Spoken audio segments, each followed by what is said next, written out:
जय श्री राम। आप सभी का जीवन मंगलमय हो। पूरा जगत महान है, श्रेष्ठ है। परमात्मा प्रकृति धरती के तुल्य है, समान है। लेकिन लोग अपनी समझ नहीं कर पाते, अपने को समझ नहीं पाते। समझने का, सोचने का शक्ति लोगों में समाप्त हो रही है, क्योंकि जिनके पास ज्यादा अधिकार है, ज्यादा शक्ति है, अधिकार की, धन की शक्ति है, साधन की शक्ति है, वो अपने से कम शक्ति वाले को, कम अधिकार वाले लोगों को, कम धन जिसके पास है, सुविधा है, उन्हें कुछ सोचने समझने का अवसर ही नहीं देना चाहते। वो यही समझते हैं कि मेरी जो समझ है, मेरी जो सोच है, मेरी जो व्यवस्था है, वही सोचें, वही लोग समझें, उसी व्यवस्था के लोग पात्र बने। और इनकी जो व्यवस्था है असंतुष्टि की है, अज्ञानता की है, इसलिए संकट है। आप महान भाव अगर वास्तव में अपने को सुखी रखना चाहते हैं, स्वस्थ रखना चाहते हैं, संतुष्ट रखना चाहते हैं, सफल जीवन प्राप्त करना चाहते हैं, तो इस वीडियो को पूरा देखें और देख करके अधिक से अधिक शेयर करें। अधिक लोगों तक ये संदेश, जो भारत की धर्म का मूल सिद्धांत है, उसे पहुंचा करके अपने जीवन को सार्थक करें। पहले ये समझना होगा कि हमें मनुष्य का जीवन मिला क्यों है, हम पैदा क्यों हुए हैं, किसके द्वारा हुए हैं। तो वास्तव में आप समझेंगे, आप परमात्मा सत्य के, प्रकृति के उपयोग के लिए हैं, धर्म के लिए। धर्म ने पैदा किया है आपको कि आप धर्म के लिए उपयोगी हो, आप प्रकृति के लिए उपयोगी हो। संसार एक लीला है, उस लीला के यानी रंगमंच है, नाटक है, उसके आप पात्र हैं। आप उसकी उपयोगी बने। उपयोगिता क्या है? प्रकृति आपकी उपयोग कर रहा है, धर्म आपका उपयोग कर रहा है। आप उसका उपयोग उसके समान अवस्था में रहकर, व्यवस्था में रहकर, सिर्फ आपको एक ही लाभ अवसर है, वो है संतुष्टि का, पुष्टि का। अगर आप संतुष्टि का लाभ नहीं ले पाते तो आपके जीवन, जन्म लेना मनुष्य का निरर्थक हो जाता है, बेकार हो जाता है। जैसे मृग के कुंडल में कस्तूरी होता है यानी सुगंध, लेकिन वो जानता नहीं है और पूरे जंगल में घूमता रहता है उस सुगंध को प्राप्त करने के लिए। जिस तरह से जिसके पास दान नहीं है, शील नहीं है, तप नहीं है, ज्ञान नहीं है, वो मृगों के झुंड के रूप में धरती पर भार बनकर, भूत बनकर, क्योंकि उनके समझने की, सोचने की शक्ति मर गई है, इसलिए वो मुर्दा मरे हुए व्यक्तियों के रूप में इस धरती पर भार बनकर विचरण कर रहे हैं। प्रकृति के लिए, धर्म के लिए आपकी उपयोगिता है। आप पैदा हुए हैं तो आपके द्वारा गंदगी भी पैदा होती है। प्रकृति है तो उसके द्वारा अवशेष भी पैदा होते हैं। इस गंदगी का उपयोगी बना ले, अवशेष को उपयोगी बना ले, इसमें अद्भुत शक्ति है, अलौकिक शक्ति है। उसे भी ऊर्जा के रूप में उपयोगी बना लेंगे, दुर्गंध को सुगंध में परिवर्तित कर देना। ये प्रकृति आपका उपयोग सुंदरता के लिए, सुगंध के लिए, शांति के लिए, समानता के लिए, यही संभावनाएं हैं। समभाव आपका हो, सद्भाव आपका हो, निर्विचार रहें, विचारों की शून्यता। कर्म करें तो कर्म करते समय आपके मन में विचारों की तरंगे ना हो, मन लग्न हो उस काम में, तो उस काम को करने में आपको थकान नहीं होगी और वो काम भी सुंदर होगा, जल्दी होगा। उस कर्म के स्मरण आप में नहीं रहेगी तो उस कर्म के फल पर अधिकार प्राप्त करने के लिए आपके अंदर आतुरता नहीं होगी, क्योंकि फल आपके हाथ में नहीं है, कर्म आपके हाथ में है। मन अनुसार फल न मिलने पर व्यक्ति को दुख मिलता है। तो ये शांति, ताप को शून्य करें, अपने जरूरतों को, आवश्यकताओं को शून्य करें। किस तरह से? अभी एक तमाम संतों का उदाहरण है। अभी एक दादू संत जिसको आप टीवी पर देखे होंगे, जो जल पी करके 4 वर्ष से ऊर्जा से भरपूर सुंदर जीवन जी रहे हैं। यानी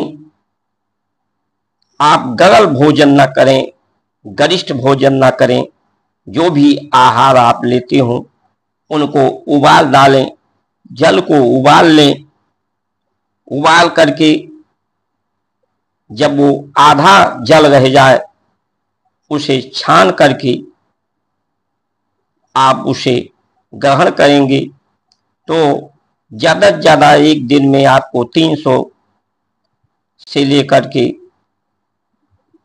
1000 मिलीलीटर यानी 1 लीटर तक आप प्रयोग करेंगे तो आपकी आवश्यकताएं भी कम होंगी।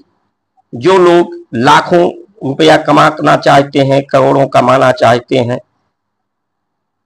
अपने निजी व्यय करते हैं अपने ऊपर, उन्हें ऐसी आवश्यकता नहीं होगी, क्योंकि आपका लक्ष्य स्वस्थ रहना है, सफल रहना है, संतुष्ट रहना है। तो आपका अगर भारतीय संस्कार संस्कृति के अनुसार आप अपने जीवन चर्या को रखें, प्रकृति के नियमों का पालन करें, धर्म के यम नियम का पालन करें, तो आपको ज्यादा कमाने की ज्यादा आवश्यकता ही नहीं है। लेकिन लोग एक समान नहीं है, अलग अलग ग्रह नक्षत्रों में अलग समय पर लोग पैदा हुए हैं, जिससे लोगों की मानसिक शक्ति, बौद्धिक शक्ति, शारीरिक शक्ति में समानता नहीं है। जो अधिक उपयोगी काम कर सकते हैं वो अपने उपयोग के लिए उतना ही रखें जितना वो संतुष्ट रह सकें, स्वस्थ रह सकें। शेष धन, शेष व्यवस्था दूसरों के लिए अर्पित कर दें, जिससे उनका सम्मान, श्रेष्ठ सम्मान प्राप्त होगा। सदा सदा के लिए लोग उन्हें स्मरण में रखेंगे।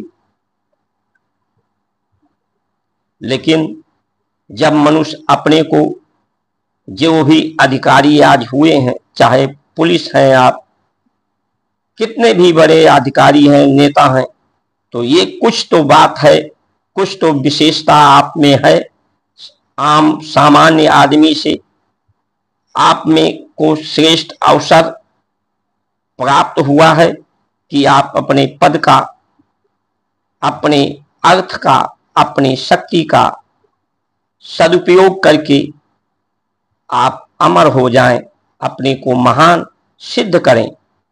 लेकिन आज देखने में मिल रहा है कि ये महान भाव इतना अधिक धन कमाने पर, जिस धन को कमाने के लिए बेईमानी करते हैं, अपनी ईमानदारी पर अस्तित्व नहीं रह पाते,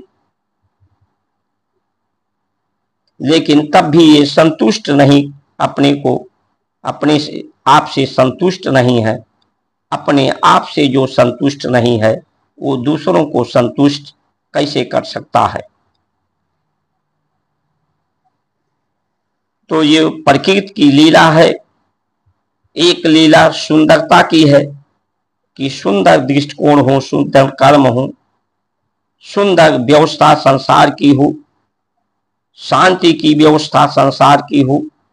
तो ये जो व्यग्र हैं, उग्र हैं, हिंसक जीव हैं, वो भी उनकी उग्रता व्यग्रता समाप्त हो जाती है, वो भी शांत चित्त हो जाते हैं, शांत रहते हैं।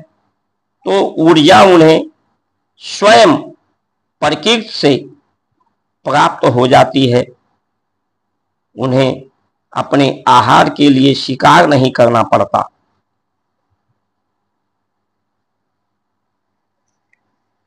तो ये आज हमें समझने की आवश्यकता है। बहुत लोग इमरजेंसी की बात, पूर्व की बातें करते हैं। कोई इंदिरा गांधी की बात करता है, कोई जवाहर की बात करता है, जो दिवंगत आत्माएं हो गई हैं, उनका अपमान या आम जनमानस का अपमान, धर्म जो परमो धर्मा है वो अहिंसा है। आपके वाणी से, आपके कर्म से किसी को दुख ना हो, सबको सम्मान मिले। जो पद की जिम्मेदारी है, समदर्शी इच्छा कुछ नहीं, हरख शोक भय मन माही। ऐसे लोग ही जिसके अंदर पद पाने की खुशी ना हो, पद को जाने का शोक ना हो, कुछ भी जाने खोने का शोक ना हो, पाने का हर्ष ना हो, भय ना हो, जिनकी इच्छाएं पूर्ण हो गई हों, शांति हो गई हों, वही जिम्मेदारी ले सकते हैं, वही जिम्मेदार हो सकते हैं। लोग इमरजेंसी की बात करते हैं कि इमरजेंसी में बहुत बुरा हुआ। तो इमरजेंसी में जो आम लोगों के साथ बुरा हुआ वो था नसबंदी। तो क्या नसबंदी जो हो रहा था, ये आबादी बढ़ रहा है, जिसके लिए आबादी बढ़ने से भीड़ बढ़ रही है, हर जगह धक्कम धुक्की बढ़ रही है, जीवन में धक्का मुक्की बढ़ रहा है, धक्का कुश्ती बढ़ रहा है। तो क्या उस समय इस नसबंदी की आवश्यकता नहीं थी?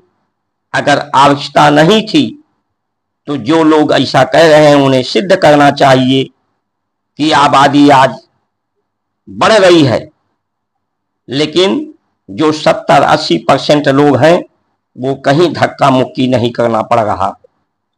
आज जो 70% लोग हैं ट्रेन में जाते हैं तो धक्का मुक्की, हर जगह लाइन में खड़े रहना पड़ता है। तीर्थ में जाते हैं तो धक्का मुक्की, सड़क पर चलते हैं तो धक्का मुक्की, स्वास्थ्य व्यवस्था में जाते हैं तो धक्का मुक्की।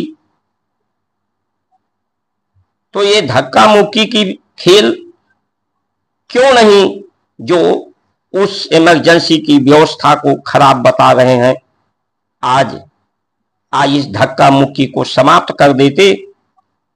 आज लोगों के जीवन में कर्ज बढ़ता गया, बीमारी बढ़ती गई, अन्याय बढ़ता गया, उस समय सड़कें कम थी, थाने कम थे, प्रशासनिक अधिकारी कम थे, लेकिन उस समय भीड़ नहीं थी। ना अस्पताल में भीड़ थी, ना सड़क पर भीड़ थी, ना ट्रेनों में भीड़ थी, ना तीर्थों में भीड़ थी, क्योंकि उस समय के अधिकारी 90% अधिकारी नेता ईमानदार थे। आज 90% अधिकारी नेता बेईमान हैं, और वो बेईमानी किस काम की, जिसके द्वारा अपने को प्रतिष्ठित करना चाहते हैं, सुविधा पाना चाहते हैं।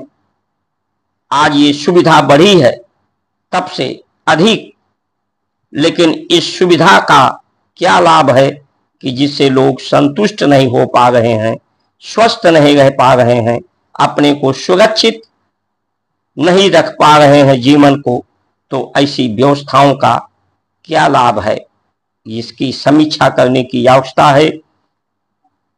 अपनी जरूरतों को आप कम से कम करके आप स्वस्थ रह सकते हैं, संतुष्ट रह सकते हैं। आपको सभी तरह का लाभ प्राप्त हो सकता है। सभी समस्याओं से, राग द्वेष माया से आप मुक्त हो सकते हैं।